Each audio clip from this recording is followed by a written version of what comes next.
তোমরা একটা জিনিস খেয়াল করে দেখিছো? কি সেটা? তোমাদের সামান্য এই ভুলের কারণে, হ্যাঁ এটা কিন্তু সামান্য একটা ভুল, হ্যাঁ, যা তোমরা এনজয় করে যেটা করতে চেয়েছিলে, ঠিক সেই ভুলের কারণে তোমাদের দুটো জীবন এবং দুটো পরিবার ধ্বংস হয়ে যাচ্ছিল। কিন্তু আজকের সমাজে অহরহ ঘটতেছে এমন ঘটনা। আমার জামাই বাবাজি যেমন সৎ এবং চরিত্রবান ছেলে। হ্যাঁ বাবা, বর্তমান সমাজে মাদক একটা মারাত্মক ক্ষতিকর দিক। মদ, বিড়ি, সিগারেট এগুলো খুবই ক্ষতিকারক। এটাকে হ্যাঁ। তোমরা এড়িয়ে চলবো বাবা।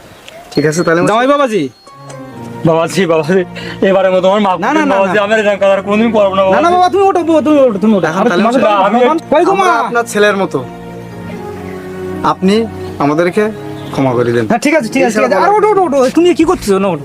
আরে জামাই বাবাজি একজন ভালো মানুষ। বাবা, তুমি আসছো, খাওয়া দাওয়া করে তারপর কিন্তু যাবা।